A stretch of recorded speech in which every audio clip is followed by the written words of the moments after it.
No discussion of network security would be complete without talking about, of course, firewalls. Now, a lot of people seem to think, a lot of uninformed people think that firewalls are the be-all end-all, and that if you have a firewall, everything must be secure, right? Well, firewalls are one measure, one part of defense in depth, and they can help you with certain aspects of security, particularly network security, but they're not the be-all end-all. As we've seen, there are other measures that we need to take as well. However, for the purposes of this session, let's look at the firewall and talk about it a little bit and actually look at how it's configured in BSD Unix. Now, Unix and Linux both have simple but very powerful firewall software built into their systems. It comes with the operating system. In some cases, if you're going through a wizard, such as in the case of Red Hat Linux or OpenSUSE Linux, these firewalls can be configured for you, but that's only a very basic configuration. You really need to go in and learn how to configure these with a little bit more fine-tuned granularity. Now, some of the firewall software that we find in Linux and Unix includes IP filter, IP firewall, IP tables, and I'm sure you've heard of IP chains as well.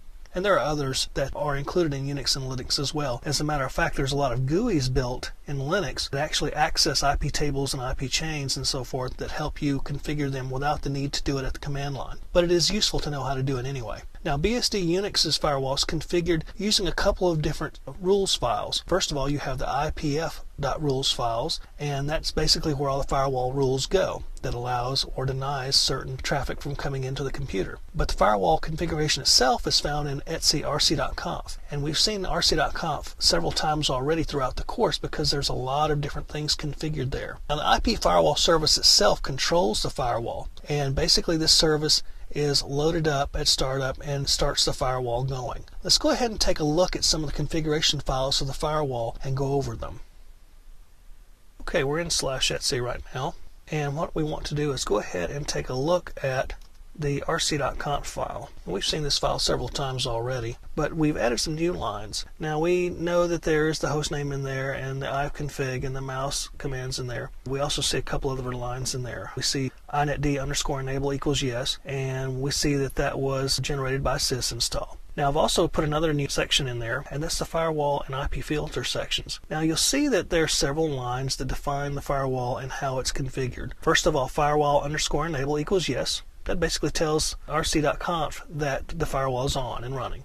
We've got a firewall type, and we show it where the rules are /etc/IP filter or IPF.rules, and this is the IP filter firewall, by the way. Firewall logging is set to yes, so we log connection attempts that the firewall handles. We've also got a firewall script that turns the firewall on and sets certain options with the firewall, and that's the rc.firewall, which we'll take a look at in a moment. Firewall_quiet equals no, and we've also got firewall flags that can be passed to the firewall through rc.conf. We don't have any set in there right now, but you could set some in there. Now, there's also an IP filter configuration settings section. IP filter_enable equals yes, that turns it on, and the IP filter program itself is in sbin/IPF, and also makes reference to the IP filter_rules, and that IPF.rules file is the file that it's going to use, and we're going to take a look at that as well in just a moment. We've also got a flags section as well for flags if we want to pass them to IP filter. So we've got these two sections that I've added to the rc.conf file that turns our firewall on and turns IP filtering on, and basically sets the location where the rules are and where the firewall script is located and where the executable is. So that's really all you really need to do. We've also got options that turn the logging on and so forth. Let's go ahead and take a look at the firewall rules. Let's look at the IPF.rules file. Now, this rules file does not exist. You have to actually manually create it. When you turn the firewall on and you set all these options in rc.conf, the next thing you do is go ahead and look at the IPF.rules file and create it if necessary. Let's clear this out a little bit so we can see it better. And I've added these rules myself, and these are very simple rules. If you didn't add any rules at all and rebooted your computer after turning the firewall on, you wouldn't get any traffic at all. That includes a DHCP address, DNS lookup, or anything like that. Right now I only have a few things turned on in here, and you'll see the rules, and their syntax is actually very easy. Add the rule, allow, UDP, the protocol type, from, destination and source, protocol port, which is 6768 for this, for DHCP, and then some options after that. Here we have DHCP is set up so I can get an IP address 67 and 68. I've also got TCP and UDP port 53 set up. That's so I can get DNS resolution. And I've also got port 22 set up so I can use secure shell over this machine. So we actually aren't allowing a lot of network traffic through here. We aren't even allowing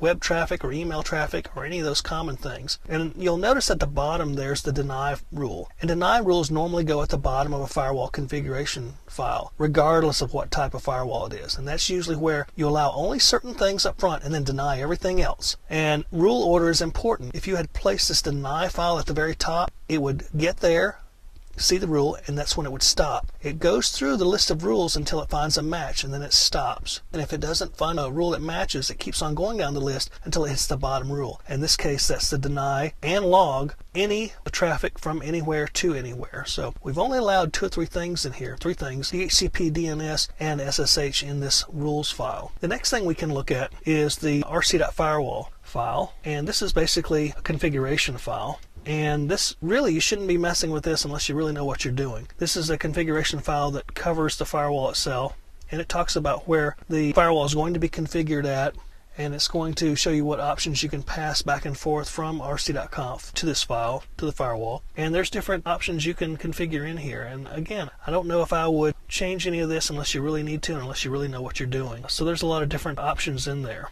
And you can change settings for the firewall client, for the protocols, ports, and services that are filtered, and how the firewall reacts to these. You can put different interface configurations in here and so forth. So there's a lot of different things in there. And again, unless you need to edit this file, I wouldn't necessarily do it. The big thing you're going to need is to basically create and alter the ipf.rules file. That's the big thing, along with the rc.conf file where you enable the firewall itself. So those are some of the settings that we've seen with the built-in firewall in BSD Unix, and a lot of these are similar to what you'd see in other firewall programs. So if you've managed one firewall and you're really good at it, you wouldn't find this too difficult to pick up. But again, there's different firewalls in different Unixes and Linuxes, so the firewall configuration methods may vary between those distributions.